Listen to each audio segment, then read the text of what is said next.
Hi everyone, I am Nikita. I am a researcher at the Inclusion Initiative and I'm also doing my PhD under Dr. Grace Lawden. I'm here to present,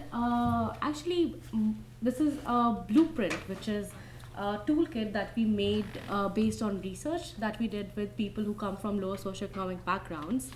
And this blueprint this toolkit in fact made for businesses in mind.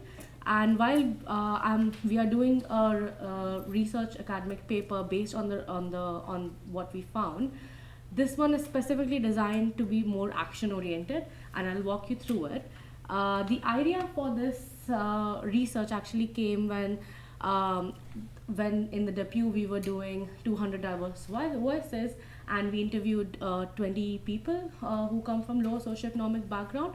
And in that team, Dr. Grace Lawden identified that there were certain themes pertinent to people who come from lower socioeconomic backgrounds, and there were issues that they were facing, barriers that they were facing once they entered the workplace. So we then partnered with HSBC and Progress Together, who sponsored this piece of research to make it even bigger. We collected much more data, and I'll walk you through it. And based on that, we designed this blueprint. So, what is voice? So, voice identifies opportunities as well as barriers that people who come from lower class face once they enter the workplace.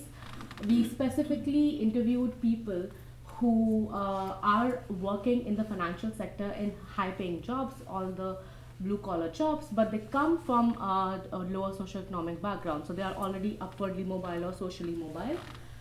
This was a large qualitative study. We interviewed one-on-one 25 people, but we also did focus groups involving 102 people and spread across 9 focus groups. And as a result, we also did a survey to, in fact, further verify some of our findings and the actions that we were suggesting in the report. And this particular report, the voice blueprint that we made out of this large qualitative study, blends behavioral science with the experiences of lower socioeconomic people from lower socioeconomic background. So the unique thing about voice is that it does not stop at just stating what the problem is. It goes one step further and it lists clearly actions for individuals, managers, and firms that they can take in their firms to tackle some of the issues that are faced by people from low socioeconomic background. And there are different set of actions that we have identified and put in clubs for individuals, managers, and firms.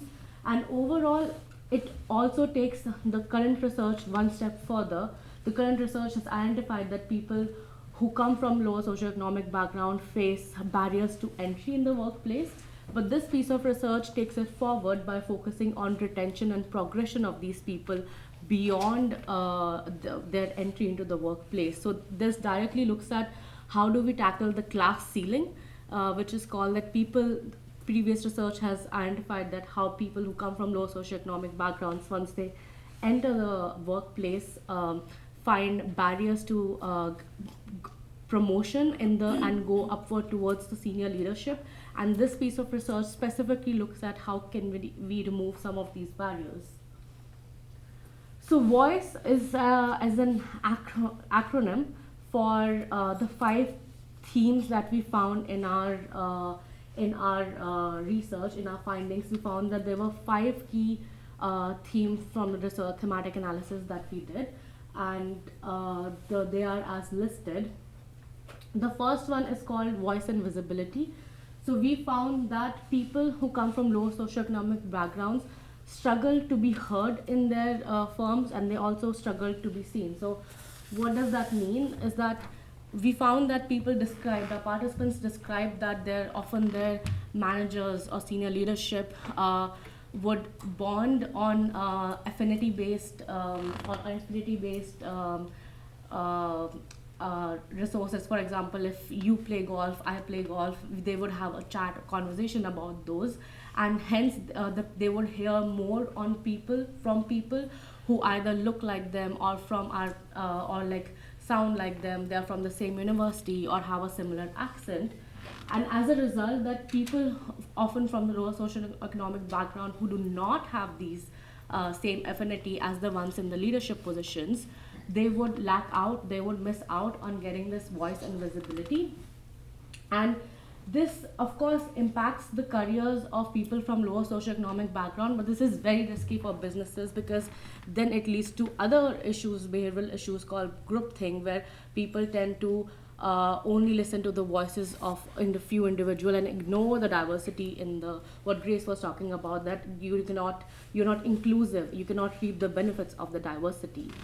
And overall, I'll give examples of the actions, some of the actions that we have in the report later. But overall, the actions that we suggest is that for individual managers and firms to amplify the voices and elevate the visibility of those from lower socioeconomic backgrounds. The second one is being open-mindedness. So of course, everyone identifies that there are dominant cultures in workplaces, and our participants mentioned that those cultures are often dominated by those from higher socioeconomic backgrounds, and as a result, that they have to often conform or code switch their behavior. So, for example, change their accent. Many participants described that how, because they had a certain accent, that they were mocked. In fact, they had to practice how to say a few words, how to say a few alphabets, because it was very difficult for them to be taken as seriously as others. Similarly, when it comes to changing their lifestyle, hobbies, learning to play golf or do skiing, as well as adhere to a culture of presenteeism in the office, which also as a financial burden, especially those who come in from the entry, like who have just entered the labor market, because they do not often have a lot of money to even afford some of these hobbies or always travel to the office. And as a result, the participants described that they do not feel themselves, and previous literature has shown that how people, if they conform in the workplace or if they do not feel themselves, then it hampers their productivity, and it ties back to how they are often, this can also be a miss for the business, because people, if they are conforming or not feeling themselves, are not able to work their best. And often what happens is that when they cannot, if they do not conform, they do not get networking opportunities, mentorship, sponsorship, because they do not have the first basis to even form a conversation, that they do not, because often these conversations, like I mentioned, revolve around certain topics which are more attuned to the culture of people from higher socioeconomic backgrounds. Next was inclusion, that once, of course, having similar hobbies, going to the same universities, accents was relevant to start conversations. But beyond that, there were office relationships that were formed, a very close office relationship which were formed based on these conversations. And this was particularly pertinent to people in high income generating roles. For example, people who are doing client facing roles like trading, where they have to often spend a lot of time with their colleagues in the office, that the colleagues often went to the same skiing holidays or did golfing together, and people from lower socioeconomic background felt excluded by not being part of these office relationships. And as a result, they were not only that they impacted their own emotional well-being, it also impacted them not knowing unwritten rules of the workplace. By unwritten rules, we mean that rules which are not standard, but like are often unspoken rules of the workplace. For example, you have to dress in a certain way, you have to talk to your manager in a certain way if you want to negotiate your pay. So these are the things which people did not know, or they had no idea how to go and negotiate their pay with their manager. And as a result, that people from lower class felt that they neither had growing up they learned some of these rules, and now they are in the workplace, they again cannot gel with the peers to learn these rules. Then we have chances of success. So as a result of all this, this directly impacted their access to opportunities, and the opportunities not only limits to promotions and allocations of new projects, but also the stretch assignments that people give, because people, all the leadership, the participants described, gave these projects based on that, hey, I know you are someone that I can trust, and here, hence, like, I would give you this project. And all this relationship, like I discussed, was based on affinity in the first place. And often people also judged, and this is also what is links to the previous literature, which looks at entry into the workplace, is that people judge competence by what university people go to, how they sound, how they look. And then, as a result, people from low socioeconomic background who are either not conforming or still struggling to understand some of these rules of how to negotiate, they miss out on these opportunities because they just do not like sound or look like the stereotype based in the workplace. Lastly, we have empowerment. So in our study, people who did not go to private schools or elite universities mentioned that they often lack the skills, the soft skills, which are taught in these environments by default. And as a result, they found it difficult to navigate the organizations, as well as they also described that how some at times, because of existing office relationships of just an elite group of people, they felt that they were being excluded and left out, and that made them feel like an imposter rather than them having confidence issues in the first place. And this was something that I think, was majorly emphasized for managers and firms beyond individuals, to also look at trainings for individuals to help them excel or build these skills in the first place. So overall, these were the 5 key themes that we had. Like I mentioned, voice is, it blends while it identifies what the barriers are, uses behavioral science to describe the biases or heuristics that are causing those barriers in the first place.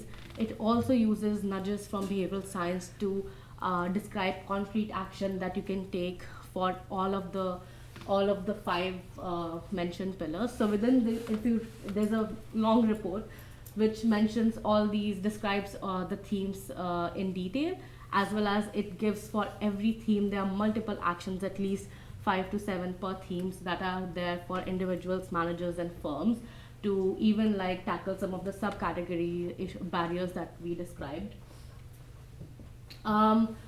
So I'll walk you through an example of actions that we have. So, like I mentioned, people often feel that they're excluded from events, meetings, because they're affinity based. So individuals, people who are employees in an organization, if they can identify, because to see that, hey, this person, I don't think I've spoken to them, or they don't seem around in the team meeting, and take a step to include these people in conversations, go out on catch-ups with them, would be great. I think I didn't mention this before, but another thing that came out, especially for people who come at the intersection of gender and class, as well as at the intersection of religion and class, felt that they often cannot have conversations over drinks, which is, I think, given this is a UK-based sample, was a big discussion, that how people networked over drinks. So if you think that there are people who are missing out on drinks in your offices, you can offer them for coffee catch-ups. One of our participants described that they always prefer to go on coffee catch-ups because they cannot, because of their lifestyle choices, cannot be part of the drinks. For managers, one of the issues that we face, that they often give voice and visibility to those who are just like them. So we had the simple nudge for the managers that for them to recall whose voice, whose presence or ideas can they recall at the end of the day. And if it's only a certain people and not the others, they have to reflect and question why is that certain people are getting more prominence in their mind than others, and are those people based look like them or sound like them, or what is the reason, and what about the others? Did they not have relevant ideas, or did they just can't recall it? So this is more of a reflection one, but it can help to self-correct some of the biases that managers face when they hand out the opportunities. For the firms, we had another one which talk about how they should ask individuals to demonstrate in annual reviews inclusive behaviors. This is based on one of the nudges that we have in behavioral science called observer expectancy effect, which research shows that people, when they know there's an observer on their actions, tend to behave more attuned to what the observer would want. So again, this is a very small but at the same time powerful action that firms can take. So yes, this is the voice report. We hope that I'll share on the next slide, I'll share the QR code for you to download the report. We're also happy to send it if need be. And we hope that the actions in this report can be used in your organization to retain and promote people who come from low socioeconomic backgrounds. We are happy to do further research on the actions that we suggest on more issues that are often company specific, because context of course matters and issues can range from different companies to be different. And we would be happy if anyone wants to collaborate with us on future research or even sponsor research like HSBC did for this one, and we can further take this agenda forward on research on social mobility. This is more about this is where you can find the reports, and I would be happy to take any questions that we have now. Yeah, thank you. I thought this presentation really nicely tied into with the previous presentation by Dr. Claire Crawford. And I was just wondering, thinking about those children that she looked at in her study, when they, of course, they have lower chances, but when they would enter a workplace like the one you studied, what would be the one key piece of advice that you would give them? I think based on what our participants mentioned, that one of the key unwritten rule that almost everyone in the study mentioned was learning how to network. And that's, of course, we mentioned that as something that the firms need to depart. Like Claire mentioned, the social capital helps in the workplace, and research also shows that social capital can help improve, like get opportunities, and social capital basically means the connections and the relationships that you have that are in this context relevant for you to do well in your job, and that's one thing I think would be very key for them. With regards to that and like the networking and matching up with people from different socioeconomic backgrounds, how would you suggest firms approach that when they're like either completely remote or like hybrid but mostly work from home, and you aren't having those, in office? It's not as easy to go for a coffee or something. Yeah, that's a good question. I think one of our participants highlighted that they work remotely because they are in a different location in the UK, whereas rest of their team was scattered, and they realized that actually during COVID that they had better networking opportunities because now everyone was available virtually, and it wasn't like the people who were in London were just hanging out and the ones in Bristol were left alone. So I think it has to be, of course, a bit more effort from the side of both individuals, and it can even come from the managers to schedule these coffee catch-ups that they can have. Of course, networking in virtually is different from networking in person, but I think if effort is put, at least the participants described that during COVID that they had a better chance at networking because everyone was talking to them virtually. So I hope that answers. Yes. Obviously, your research focuses specifically on financial services. Yeah. Did you see any trends in terms of kind of, obviously you would see trends across the financial services, but did you see any trends with like smaller organisations or people who'd worked at multiple organisations? Was there anything that kind of was like really consistent within that industry itself, or things that were kind of very specific to individual firms? I think it depends what a subsector. It depended both on the firm size as well as the sector. So, for example, insurance and asset management. So, those who were in asset management, insurance, banking, insurance, they described that often the cliques that I was talking about, that people would go on holidays together, would do a lot of, because more people were in better paying jobs, that they would go golfing together. And there they had more these barriers where they had to like even learn like some of these things, like because someone described in the study that if to go to the management director level, they feel that they have to learn how to golf and they don't know yet. And yeah, that was one of the barriers. So I think based on that, it differed in a sense that some of the smaller companies also had more clicky cultures, where there was, of course, because there was just only small group of people, like 100 200 working, that if you did not get along with a few people, it was harder for you to even move around.